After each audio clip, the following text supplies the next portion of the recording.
Hello guys, and welcome back to Equi Edge Research, where we share cutting edge insights for you across different sectors, overall economy, and we try to decode some stock market psychologies. We are in this channel. I just try to share what I learned in the day, and I try to share you. Hello guys, I am the student of Parth Verma sir, the valuation school चलाते हैं. And today, the topic that we are going to discuss is the sector of logistics. When I'm talking to you about the logistics sectors, I'm talking to you about a very fundamental sector which strongly describes the Indian economy. We need to understand this that each economy may be developed, underdeveloped, or developing. The economy is at developing stage. They try to put various indicators on the logistics sector of the country in order to define what is the cost of logistics. And the reason behind this is the cost of logistics defines the efficiencies and inefficiencies in the system. The nation on continuous efforts, they make continuous efforts to understand this ratio, and based on that they make changes and bring out efficiencies in the country and in the economy. What I wanted to tell you is, if we talk about the cost of logistics as a percentage of total GDP, it is almost around 8 to 9% of total GDP for developed nations. If we talk about the country neighboring to us, it is almost at 11.9. And if I am not wrong, the Google data shows we are standing at 8%. If we are really at 8%, it is pretty good. But if we are not, I'm telling this because there were some adjustments that were done in GDP, but I'm little skeptical about it whether this data or figure is right or wrong. But if we take it as normal 13 to 14%, we are still double, and we are not in line with the developed nations. But we can be till maybe 2030 or 2032 if we are intact with the story that we have taken up in terms of the story of logistics. We need to understand this, that as soon as the gross domestic product of a country improves, as soon as the economy improves, the logistics sector also gets affected and gets improved. What I want to say is, logistics sector, the demand in the logistics sector is derived from the growth of other sectors such as FMCG, automobiles, and sectors like that, maybe e-commerce and sectors like that. The reason why I said e-commerce is, in the logistics sector, we have some activities such as warehousing, where we store a lot of goods in a dark cold storage or dark stores. So as soon as the e-commerce increases, ये जो dark stores का capacity है उसको भी increase करना पड़ता है और उससे रेवेन्यू जनरेशन होता है. What I wanted to tell you is, our governments are continuously trying to reduce the cost of logistics. अब ये cost of logistics को reduce करने के पीछे का क्या कारण है, ये अगर हमको जानना है तो हमें ये समझना पड़ेगा कि logistics के अंदर अगर हम efficiency लाए तो क्या जो कंज्यूमर को प्रोडक्ट का प्राइस मिल रहा है क्या वो सस्ते में मिल जाएगा क्या? डेफिनेटली वो सस्ते में मिल जाएगा. ऐसा क्यों होगा? आप हमें ये बात समझनी होगी कि हमारा ये जो परसेंटेज है ना 13-14%, इट इज़ वेरी बिग. क्या होता है, डेवलप्ड इकोनॉमीज के अंदर या फिर दूसरी इकोनॉमीज के अंदर ये कॉस्ट बहुत छोटा होता है और इसी की वजह से वो जो प्रोडक्ट्स बनाते हैं वो कंपैरेटिवली सस्ते होते हैं, क्योंकि उनकी बैकवर्ड इंटीग्रेशन, मतलब जहां से वो रॉ मटेरियल को ले रहे हैं उसका जो लॉजिस्टिक्स है वो भी उन्हें सस्ते में पड़ता है. At the same time forward logistics, मतलब जब प्रोडक्ट फिनिश्ड है और फिर उसको रिटेलर्स के पास ले जाते हैं, वो भी सस्ता पड़ता है. अगर हम एक्सपोर्ट की भी बात करें, अगर किसी चीज़ को दिल्ली से बॉम्बे ले जाना और बॉम्बे के पोर्ट से उसको एक्सपोर्ट करना है, तो ये दिल्ली से बॉम्बे ले जाने के बीच का जो टाइम है, क्या हम उसको बचा सकते हैं? क्या जो ट्रक्स के अंदर या फिर जो ट्रक के फ्लीट्स होते हैं उनको मैनेज करने के अंदर अगर बहुत ज़्यादा टाइम कंजम्पशन हो रहा है, तो क्या बहुत सारे मैन आवर्स वेस्ट होते हैं? क्या इसकी वजह से बहुत एक्सपेंसिव हो जाता है लॉजिस्टिक्स? डेफिनेटली लॉजिस्टिक्स एक्सपेंसिव हो जाता है. At the same time Indian roads, हमें इस बात को एक्सेप्ट करना होगा कि we are still lacking behind. अगर हम एक साइड से कह रहे हैं कि हाँ बहुत सारा डेवलपमेंट हुआ है, at the same time we need to take this thing into consideration that there is lot of room for development, right? uh, so that is very fundamental that if we don't do that we are going to lag behind, हम lag कर जाएंगे। मतलब government try कर रहा है कि continuously इस cost को कम करा जाए। अगर हम देखें तो फॉर सपोज आप ऐसा समझिए कि कोई एक वस्तु है, उसका कॉस्ट ना 1 लाख रुपए है, और मतलब सेलिंग प्राइस, और उसका बनाने में और उसका ट्रांसपोर्टेशन के खर्चे में, बनाना 10,000 रुपये 12,000 रुपये, ट्रांसपोर्टेशन में अगर 20,000 रुपये खर्च हो रहा है, तो क्या हम 20,000 को 10,000 कर सकते हैं? तो क्या प्रोडक्ट सस्ता हो गया? अब क्या प्रोडक्ट 80,000 में मिलेगा क्या? डेफिनेटली यार 80,000 मतलब जो भी थोड़ा बहुत उसके अंदर प्रॉफिट मिला के क्या प्रोडक्ट सस्ता हो जाएगा? हो जाएगा। क्या प्रोडक्ट सस्ता होने से प्रोडक्ट ज्यादा बिकेगा? डेफिनेटली प्रोडक्ट ज्यादा बिकेगा, क्योंकि मार्केट में एफिशिएंसी आएगी। क्यों? क्योंकि लोग ज्यादा खरीदेंगे। और एट द सेम टाइम अगर इंटरेस्ट रेट्स भी कम हो जाए तो क्या मार्केट में बहुत ज्यादा लिक्विडिटी आ जाएगी? क्या मार्केट में एफिशिएंसी बहुत ज्यादा आ जाएगी? डेफिनेटली आ जाएगी। कैसा है कि हमें अगर ग्लोबल लेवल पे compete करना है, इसलिए भी ये बहुत ज्यादा जरूरी है। इंडिया में जो कॉस्ट है वो ऑलमोस्ट डबल लगता है as compare to developed economies. अगर यूएसए की बात करें तो वहां का logistic cost 8% of total GDP. हम जापान की बात करें तो 9% है, हम जर्मनी की बात करें तो वो 8 to 9%, हम चाइना की बात करें तो 11.9% है, और वो ट्राई कर रहे हैं कि अगले 2 से 3 साल के अंदर वो उसको 11.5% तक लेके आए। We are still at 13 to 14%। So वो उस चीज को कंसिडर करना बहुत जरूरी है। अब क्यों ऐसा है कि कॉस्ट हाई है? बैड रोड्स, ट्रैफिक बहुत ज्यादा है, डिलेज बहुत ज्यादा होते हैं। क्या हमारा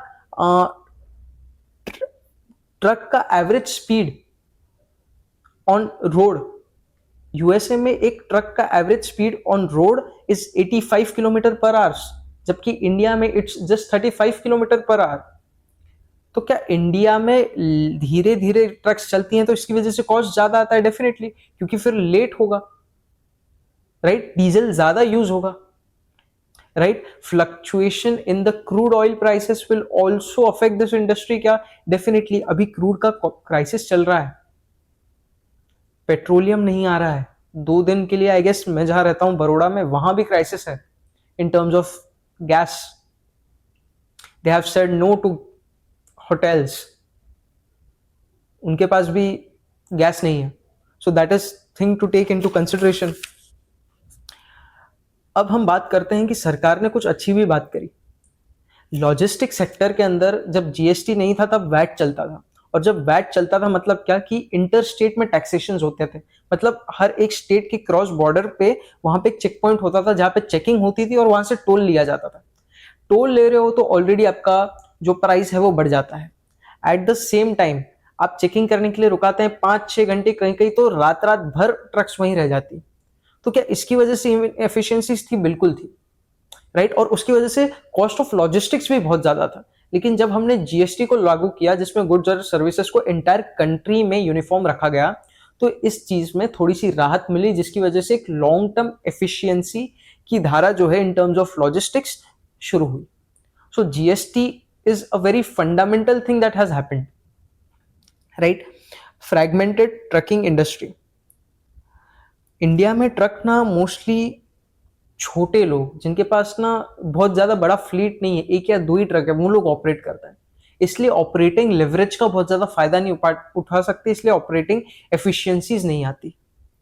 इंडिया में एक दिक्कत ये भी है कि अगर आप फॉर सपोज बड़ौदा से बॉम्बे जा रहे हैं, तो बड़ौदा से बॉम्बे अगर एक ट्रक गया है और capacity of truck is 100 kgs, और वो ऑलमोस्ट 80% कैपेसिटी पे गया है, तो वापस जो बॉम्बे से बड़ौदा आएगा that would not be 80%। So the fixed cost per product will be high. Eight the same time वो रिटर्न का फ्राइट जो है, क्योंकि हमारा कैपेसिटी बहुत ज्यादा नहीं है, तो क्या एक ही ट्रिप के लिए क्या हमें डबल कॉस्ट लग गया? डबल कॉस्ट लग गया। क्या उसकी वजह से हमारी एफिशिएंसी घटी? डेफिनेटली घटी। क्या हमारा कॉस्ट ऑफ लॉजिस्टिक्स बढ़ गया? डेफिनेटली बढ़ गया। इसलिए गवर्नमेंट ट्राई कर रही है और बहुत सारी योजनाएं भी ला रही हैं, जिसके अंतर्गत बहुत सारे नेशनल हाईवेज भी बन रहे हैं, जिनकी स्पीड इंप्रूवमेंट भी चल रही है। और जितनी ज्यादा ये इंप्रूवमेंट, कैसे समझेंगे कि पहले किसी जगह से, किसी एक पॉइंट से लेकर के, ओरिजिन से लेकर के डेस्टिनेशन तक जाने के लिए 24 घंटे लगते थे। अब वो काम अगर 15 घंटे में हो रहा है तो क्या एफिशिएंसीज बढ़ेंगी? डेफिनेटली एफिशिएंसीज बढ़ेगी। क्या इस पर्टिकुलर बजट में क्या निर्मला ताई ने बहुत अच्छा 12 लाख करोड़ रुपए का इंफ्रास्ट्रक्चर केपेक्स को डिसबर्स किया? लास्ट टाइम ये शायद सत्र पहले ऐसा बजट आया था। क्या ऐसा हुआ? डेफिनेटली ऐसा हुआ। क्या हमें इस चीज को कंसिडरेशन में लेना चाहिए? हमें इस चीज को डेफिनेटली कंसिडरेशन में लेना चाहिए, right?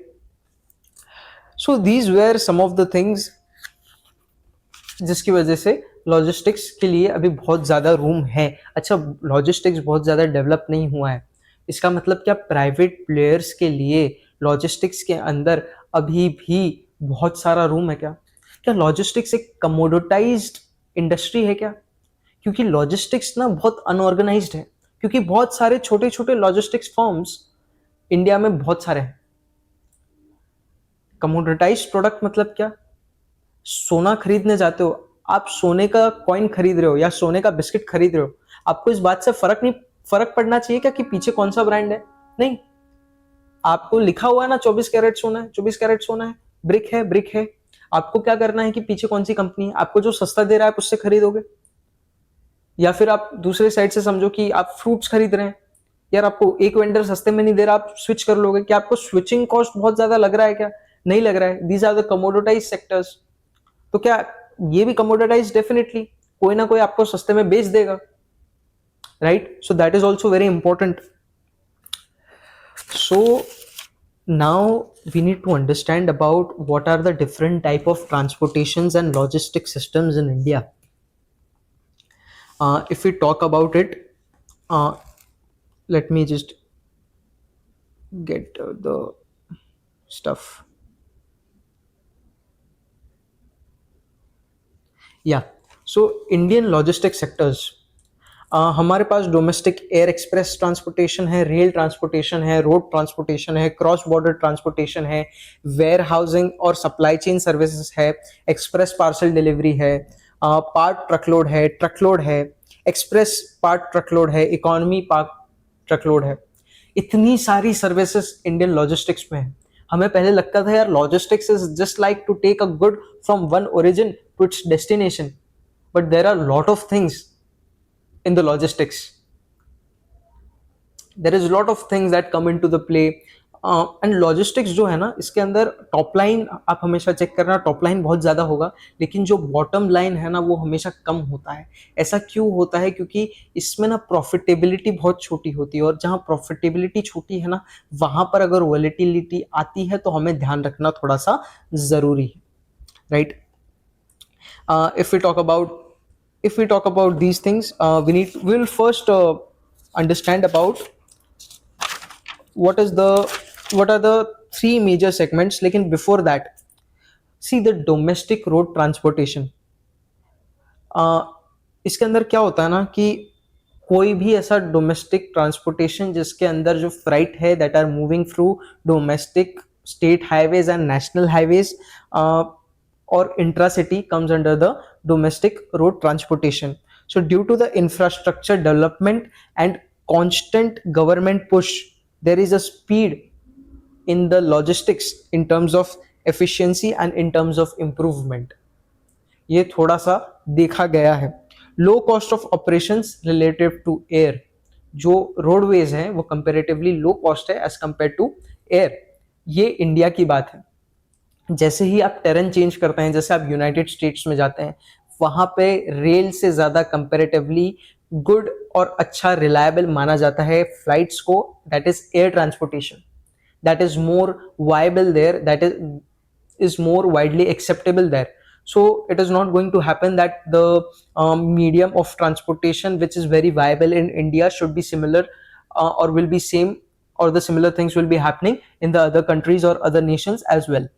Okay, so it all totally depends upon the terrain and the industry structure of different nations, right? Increase in road capacity to truck per truck capacity, क्या होता है ना कि पहले कितना माल आप ट्रक में भर सकते हो इसके ऊपर रोक लगाई हुई थी, लेकिन इसको धीरे धीरे बढ़ाया है। ऐसा समझिए कि पहले पर ट्रक कैपेसिटी 16 टन की थी, लेकिन अब उसको बढ़ा करके 20 और 25 टन के ट्रक्स भी बनने लगे और उसके अंदर 20 और 25 टन का सामान भी आप डाल सके, इसकी परवानगी दे दी है, इसकी मंजूरी जो है गवर्नमेंट ने दी है। That is the cost per trip there reduces, और जिसकी वजह से मार्जिन इंक्रीज होता है। मतलब क्या, आप समझिए कि आपको बड़ौदा से लेकर के अहमदाबाद जाना है और आपको ट्रक का फेयर 500 रुपया लगता है। इसका मतलब क्या कि आप अगर 10 चीजें ले जा रहे हैं तो आपको हर फिक्स कॉस्ट पर आइटम 50 रुपये लगेगा, बराबर 500। लेकिन उसी समय आप 100 चीजें ले जा रहे हैं तो आपको कितना लगेगा पर आइटम कॉस्ट? 5 रुपीज लगेगा। It will come totally down. तो जितनी ज्यादा कैपेसिटी में आप अपने ट्रक को लोड करोगे, क्या फिक्स आइटम पर फिक्स कॉस्ट पर आइटम क्या कम होगा? डेफिनेटली होगा। क्या इसकी वजह से हमारे मार्जिन इंप्रूव करेंगे? डेफिनेटली हमारे मार्जिन इंप्रूव करेंगे। So the Indian logistics are road dominated as compared to the nations like USA where air transportation is more dominated, and there are inefficiencies and lack in railway connectivity. Okay, so India का क्या है कि India में 60% roadways है, 30% railways है, और railways में भी जो 30% है उसमें से भी 50% of railway transportation is been used for coal. और जो रेलवे ट्रांसपोर्टेशन आपको तभी सस्ता और रिलायबल पड़ता है जब आपके पास क्वांटिटी ऑफ गुड्स बहुत ज़्यादा है और वो बहुत ज़्यादा महंगे नहीं हैं और बहुत ज़्यादा फ्रजाइल नहीं है। उन केसेस में आपके लिए यूज होगा। और जो बाकी एयर है that consist of very small. At the same time अगर आप वाटरवेज की बात करते हैं that also constitutes really small amount, right? So there are 3 major segments.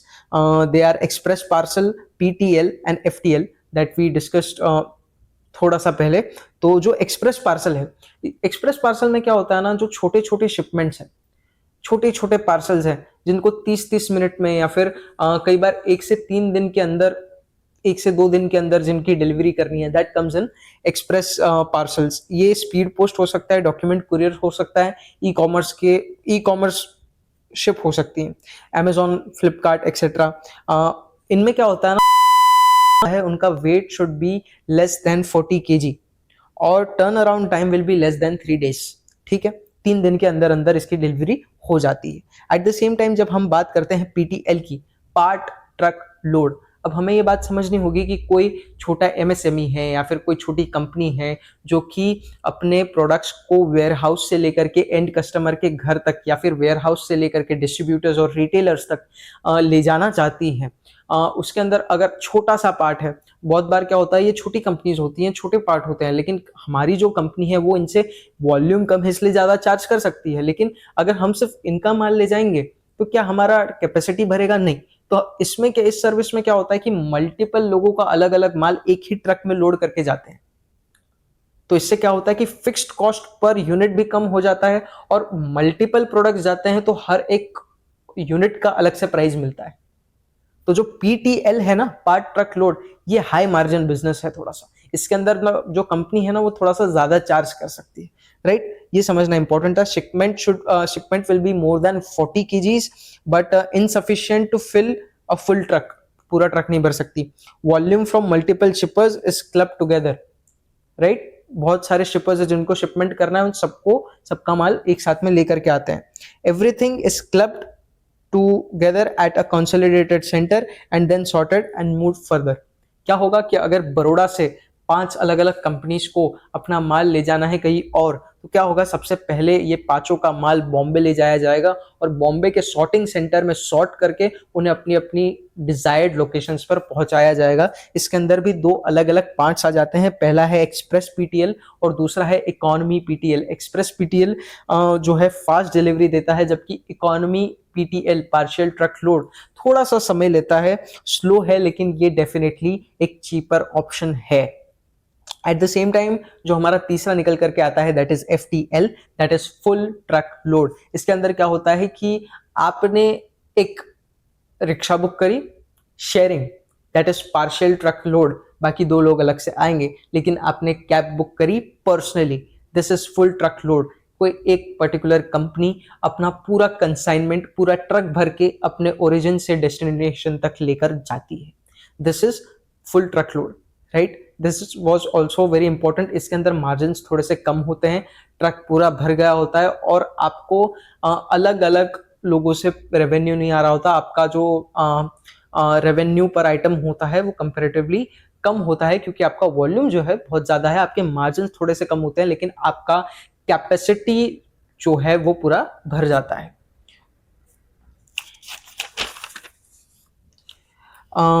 Eight the same time जब हम बात करते हैं पर ट्रक लोड प्राइसिंग की, अब इसके ना बहुत सारे डिटर्मिनेंट्स हैं. फॉर एग्जाम्पल वेट डिटर्मिनेंट है, वॉल्यूम डिटर्मिनेंट है, डिस्टेंस ऑफ कार्गो डिटर्मिनेंट है. दीज चार्जेस आर कैलकुलेटेड जो भी हायर हो, या तो आपका वेट हायर है या फिर आपका वॉल्यूम हायर है. वॉल्यूमेट्रिक में क्या होता है कि फॉर सपोज अगर आप 5 kg का छोटा सा स्टील का ब्लॉक ले जा रहे हैं तो आपको उसको वेट वाइज ले जाएंगे, वो 5 kg के हिसाब से आपका वेट लगेगा. लेकिन अगर आप 5 kg ऑफ कॉटन ले जा रहे हो तो 5 kg ऑफ कॉटन तो बहुत ज्यादा है. और हमने साइंस में क्या सीखा है, अलक पांडे सर से क्या सीखा है कि अगर 5 kg का कॉटन है तो उसके अंदर हवा भी भरेगी तो क्या उसका मास ज्यादा होगा? डेफिनेटली उसका मास ज्यादा होगा, right. That also should be taken in consideration. तो अगर 100 किलो है तो 110 भी हो सकता है, 5 है तो 7 भी हो सकता है. तो उसको उस ही बेसिस के ऊपर उसके उसके वेट के हिसाब से नहीं, लेकिन उसके साइज और डायमेंशंस के हिसाब से उससे पैसे चार्ज किए जाते हैं. और एक वॉल्यूमेट्रिक का जनरल फॉर्मूला अगर हम फॉर सेंटीमीटर्स की बात करें तो length into breadth into height upon 2700 into 10, ये उसका फॉर्मूला है. और ऐसे बहुत सारे कैलकुलेटर्स है, अगर आप ऑनलाइन चेक करो तो आपको डेफिनेटली मिल जाएंगे और आपको नीचे उसका फ्राइट कॉस्ट भी मिल जाएगा. अगर हम पर ट्रक लोड प्राइसिंग की बात करें, देखिए कैसा है कि इसमें ना बहुत सारी चीजें आ जाती हैं.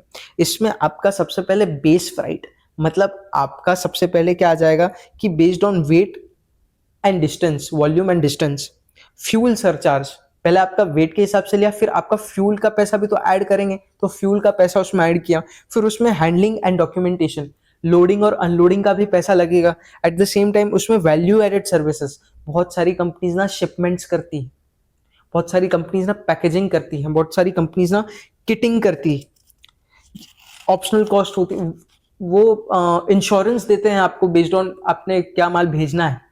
सो these are the value added services. And there is toll tax fees. तो फिर ये जो आप कॉस्ट करते हैं इसके अंदर क्या टोल टैक्स भी आता है? डेफिनेटली. तो ये सारे कॉस्ट मिला करके कॉस्ट दी जाती है जो एक जो माल को ओरिजिन से डेस्टिनेशन तक ले जाना चाहता है उसे. तो इतनी सारी चीजें उन चीजों को एक साथ ला करके उसकी कॉस्ट बनती है. At the same time seasonality पे भी इसका जो पार्शियल ट्रक लोड है जो सबसे हाई मार्जिन है, हम अब तक पीटीएल की बात कर रहे हैं, तो सीजन्स में क्या होता है ना कि सीजन्स में 20 to 30% बढ़ जाता है. ऐसा समझिए आपको ना सूरत से बॉम्बे ले जाना है, आपको टेक्सटाइल ले जाना है, टेक्सटाइल का डिमांड बहुत ज्यादा है इन टर्म्स ऑफ दिवाली, तो क्या प्राइस बढ़ जाएगा? डेफिनेटली प्राइस बढ़ जाएगा.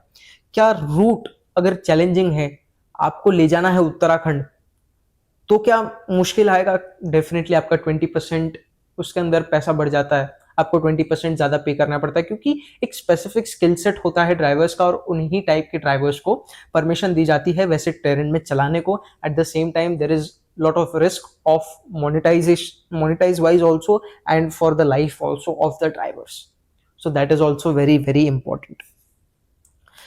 फिर एक होता है supply chain management. This is also service. आप ऐसा समझिए कि एक कंपनी आपके माल को मैनेज करती है फिनिश गुड्स बनने के बाद और वो आपके वेयरहाउस से उठा करके उसको या तो अपने डार्क स्टोर में स्टोर करेगी या फिर वेयरहाउस को उठा करके आपके डिजायर्ड होलसेलर्स और रिटेलर्स को वो माल पहुंचाएगी. फॉर सपोज आप नेस्ले कंपनी है और आप लोगों को माल पहुंचा रहे हैं, तो जब आप लोगों को माल पहुंचा रहे हैं तो नेस्ले इस चीज को आउटसोर्स करता है ऐसी थर्ड पार्टी लॉजिस्टिक कंपनी से, और ये कंपनी सारे या तो अपने स्टोरेज में रखती है और वहां से उसको सप्लाई करती है to the wholesalers and retailers. तो ये आपको याद आ रहा है पहले हमने पावर मैक के बारे में बात की थी, उसके अंदर भी क्या ऑपरेशंस एंड माइनिंग या फिर माइन डेवलपमेंट ऑपरेशंस में भी यही हुआ था। उन्होंने तसरा का प्लांट लिया था, उसके अंदर से तसरा या फिर कोई कोल का प्लांट लिया था, उसके अंदर से वो कोल एक्सट्रैक्ट कर रहे थे, और जितना extraction of coal in basis of tons, तो पर टन के हिसाब से उनको पैसा मिलता था, और वो टन के बेसिस पे चार्ज करती थी। अब इसके अंदर भी क्या ऐसे ही होता है? ऐसे ही होता है। क्या पूरा सप्लाई चेन मैनेज किया जाता है? डेफिनेटली किया जाता है। क्या माइन डेवलपमेंट ऑपरेशन आपने देखा था कि एक बार उन्होंने ईपीसी कर दिया, एक बार उन्होंने इरेक्टिंग टेस्टिंग कमीशनिंग कर दिया बॉयलर्स टरबाइंस और वो जनरेटर्स का, उसके बाद क्या उस पूरे प्लांट का बैलेंस ऑफ प्लांट का कॉन्ट्रैक्ट भी कंपनी ले लेती थी, बोलती थी अब इसको मेंटेन भी हम करेंगे। तो क्या ये एक एन्युटी बेस्ड धंधा हो गया क्या? डेफिनेटली एक एन्युटी बेस्ड धंधा हो गया। आपने जितना काम किया उस बेसिस पे आपको पेमेंट मिला, and these are the long term contracts of the company, right? these things are also very very important. So for, तो मैंने आपको नेस्ले वाला एग्जांपल दे दिया। अब वैल्यू एडेड सर्विसेज, इसके अंदर ना तीन बातें हैं। पैकेजिंग आ गई, किटिंग आ गई, लेबलिंग आ गई। आपको याद है हमने ऑटोमोटिव सेक्टर्स के अंदर ये बात करी थी कि बाहर से जो कार्स आती है उनके, एक तो अगर कंप्लीट प्रोडक्ट आता है तो उसके ऊपर अलग टैक्स लगता है, उसके ऊपर अलग इंपोर्ट ड्यूटी लगती है। अगर नॉकडाउन, कंप्लीट नॉकडाउन आता है तो उस पर एक अलग ड्यूटी लगती है। अगर किटिंग में आता है तो उस पर अलग ड्यूटी लगती है। तो इसी की बात हो रही है। अगर किसी पार्ट को इंपोर्ट किया, या फिर हम बोल रहे हैं कि कोई एक ऑटोमोबाइल एंसिलरी कंपनी है, तो बैकवर्ड इंटीग्रेशन में जब ये सारे किट्स को ले जाकर के फैक्ट्री में जाके असेंबल करते हैं, उसके बीच में ये जो लॉजिस्टिक्स वाले होते हैं ना, ये सारे तीन चार जो अलग अलग जगह से एंसिलरीज आई है, उन सबको एक ही किट के अंदर किटिंग करके फिर आगे प्रोवाइड करते हैं। तो ये जो किटिंग करना है ना, इसका भी अलग से पैसा जो है कंपनी चार्ज करती है, right? This is also a very good and big business. That was the core example. Then labelling, barcode लगवाना या फिर लेबलिंग में उसका प्राइस टैग लगवाना, ये सारे भी जो काम है, ये भी सारे वैल्यू एडेड सर्विसेज में आते हैं। इसका भी पैसा जो है चार्ज किया जाता है, राइट? अब technological services, warehouse management systems, inventory management system. Warehouse management system मतलब क्या? आपके पास एक डार्क स्टोर है, उसमें बहुत सारे रैक्स रखे हुए हैं, आपने 200 शैम्पूज की बोतल किसी से ली और उसको आगे एंड कस्टमर को भेजना है, तो लेकिन जितने टाइम तक वो 200 बॉटल्स रही, तो आपने इतने बड़े वेयर हाउस में कौन से शेल्फ में रखी, ये वेयर हाउस सिस्टम देखेगा। Eight the same time inventory system क्या देखेगा कि आपके पास वेयर हाउस में किस चीज की कितनी इन्वेंट्री है। कौन मैनेज करता है ऐसी चीजें? क्या ब्लिंकिट ऐसी चीजें मैनेज करता है क्या? डेफिनेटली। क्या जेप्टो करता है? जेप्टो करता है। क्या अभी फ्लिपकार्ट एक नया क्विक कॉमर्स लेके आने वाला है क्या? डेफिनेटली फ्लिपकार्ट भी एक लेके आने वाला है। मेरी just I was sitting to with one of the gig workers on the Uber. He was also working on Uber, and he told me that Flipkart is also going to come with a quick commerce side, and they have opened up a good number of stores in Baroda also, dark stores. So that was also thing, sophisticated logistics. इसके अंदर क्या होता है कि ये जो 3PL players होते हैं ना, थर्ड पार्टी लॉजिस्टिक प्लेयर्स, ये किसी एक पर्टिकुलर इंडस्ट्री के अंदर खुद को स्पेशलाइजेशन करते हैं। जैसे कि एक कंपनी है टीवीएस सप्लाई चेन सॉल्यूशन, वो ऑटोमोटिव पार्ट्स के अंदर उन्होंने अपनी एक्सपर्टीज बनाई हुई है। जैसे आप वेयर हाउस क्रिएट करते हैं और आप कोई स्पेशलाइज्ड इंडस्ट्री के लिए कर रहे हैं, अगर आप स्टील के लिए कर रहे हैं, तो आपको जिस टाइप का और जिस आर्किटेक्चर का वेयर हाउस चाहिए, एट द सेम टाइम उसके अंदर जो इन्वेंट्री मैनेजमेंट सिस्टम चाहिए और वेयर हाउस मैनेजमेंट सिस्टम चाहिए, that all together requires a particular type of skill set. उसके लिए जो स्किल सेट है वो टोटली डिफरेंट है। या आप अलग अलग सेक्टर्स हो सकते हैं, जैसे ऑटो पार्ट्स हो गया, फार्मा के अंदर। अब फार्मा के अंदर अगर कोई कंपनी कर रही है, उसमें क्या है, उसके अंदर कोल्ड ट्रांसपोर्टेशन सर्विस चाहिए, दैट इज अ नीश। वो एक पर्टिकुलर अपने आप में ही एक स्पेशलाइजेशन है वो काम करना। या फिर एफएमसीजी डिस्ट्रीब्यूशन हो गया, या फिर e commerce distribution. E commerce distribution is also not easy.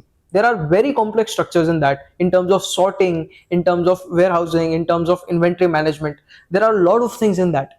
अगर हम बात करें ब्लिंकिट की, ब्लिंकिट के अंदर क्या इन्वेंट्री टर्नओवर बहुत ज्यादा है क्या? ब्लिंकिट के अंदर क्या फटाफट इन्वेंट्री बिकती है? क्या फटाफट बाहर से आपको वापस नई इन्वेंट्री अंदर शेल्फ में रखनी पड़ती है? तो क्या आपको वेयर हाउसिंग की बहुत ज्यादा जरूरत पड़ती है? बहुत ज्यादा जरूरत पड़ती है, right? That is also very important. So there are different things. Now there are large enterprise customers. Large enterprise customers such as HUL, ITC, Reliance Retail. इनको end customers तक नहीं ले जाना है. इनको manufacturer से लेकर के इनके ही dark stores या फिर इनके ही multi big stores, जैसे कि अगर पार्ले जी से लेकर के आपको डीमार्ट तक जाना है, डीमार्ट के स्टोर्स तक जाना है, तो ये सारे काम जो है ये बड़े लार्ज एंटरप्राइज कस्टमर्स होते हैं. Warehouse demand drivers.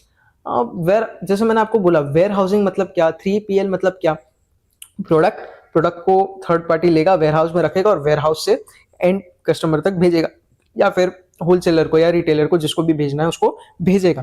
तो मैन्युफैक्चरिंग में क्या अगर बूस्ट आएगा तो इसका मतलब क्या, मेरा वेयर हाउसिंग बढ़ेगा, डेफिनेटली बढ़ेगा.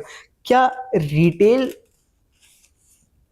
में अगर बहुत ज्यादा अच्छी आपको ये देखने को मिली, हाइट देखने को मिली, तो क्या हमारा लॉजिस्टिक्स बहुत अच्छा हो जाएगा. FMCG ई कॉमर्स जितना ज्यादा बढ़ेगा, मैं आपसे ये कहना चाहता हूँ कि जो एक्सप्रेस ऑर्डर्स है ना वो कंटिन्यूसली बढ़ रहे हैं, और ये जो एक्सप्रेस ऑर्डर्स है इनका वॉल्यूम स्मॉल होता है. इसके लिए जो कंपनीज है ये इनसे ज्यादा अमाउंट चार्ज कर पाती है, तो इसमें भी मार्जिन बहुत ज्यादा है. और पिछले 8 से 10 क्वार्टर्स को अगर साथ में मिला करके कंपनीज के कंसोलिडेटेड बेसिस पे देखें तो जो एक्सप्रेस ऑर्डर्स है वो कंटिन्यूसली बढ़ रहे हैं, और जो नई कंपनीज है वो भी थोड़ा सा मार्केट शेयर इनमें से अक्वायर कर रही है, जिसकी वजह से उन्हें भी बहुत अच्छे सेल्स मिल रहे हैं. लेकिन उन कंपनीज के अंदर मैं बात करूंगा, मैंने एक कंपनी मुझे मिली, मुझे सर ने इसका मेथड बताया था कि कैसे ढूंढना है, तो मुझे एक मिली, हम उसके ऊपर भी चर्चा करेंगे, लेकिन दैट इज इंपॉर्टेंट.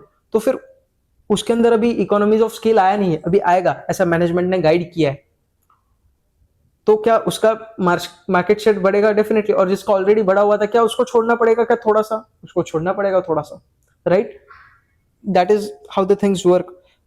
ये डिमांड ड्राइवर्स, और गवर्नमेंट चाहती है कि कॉस्ट ऑफ लॉजिस्टिक्स कम हो, that is also good push. So these were all things, these were some type of basics. Also I have something, realization. अब एक और कॉन्सेप्ट आता है, that is realisation. Express parcel economics. ये जो छोटा सा ई कॉमर्स वाला है ना, उसको थोड़ा सा समझते हैं कि उसके अंदर प्राइसिंग और कॉस्टिंग कैसे होती है. तो पर शिपमेंट कॉस्ट या फिर पर शिपमेंट पैसा कैसे बनता है. हम एनालिस्ट है ना, तो हमको इस हिसाब से सोचना पड़ेगा कि पर शिपमेंट कॉस्ट या पैसा कैसे बनता है. तो ये बनता है realisation minus cost per shipment. Realisation मतलब क्या, कि हर जो यूनिट है उससे रेवेन्यू कितना आया. मतलब मेरे को ये एक यूनिट अपने ओरिजिन से लेकर के डेस्टिनेशन तक भेजना है, तो इसका मुझे कंपनी ने कितना पैसा दिया. अब मेरा रियलाइजेशन कितना होगा, तो ये जो मेरे को पैसा मिला ना, उसके अंदर से मेरे को अपनी कॉस्ट हटानी पड़ेगी. जैसे अमेजोन ने बोला कि मेरे पास बहुत सारे ऑर्डर है और मैं पर ऑर्डर तेरे को 60 रुपए दूंगा, तो इस 60 रुपए में ही काम होना है. अब क्या होगा कि कॉस्ट पर शिपमेंट क्या हो जाएगा, कि अब इसके अंदर ना पिकअप 10 रुपए का लग गया, आपको जो सॉर्टिंग हब है उसमें 8 रुपए लग गया, आपको ट्रांसपोर्टेशन, लॉजिस्टिक्स सेक्टर में सबसे बड़ा खर्चा जो है वो ट्रांसपोर्टेशन में ही है, ट्रांसपोर्टेशन एंड लॉजिस्टिक्स में. ऑलमोस्ट 50 to 52% इसमें ही जाता है बहुत सारी कंपनीज का, राइट. और लास्ट माइल डिलीवरी का 15 रुपीज, तो टोटल कॉस्ट 53 रुपीज हो गए. तो कंपनी ने एक्चुअल में कितना कमाया, तो 8 रुपए कमाया. So this is the structure of cost and this is the structure of profits per shipment, right. So this was all for today.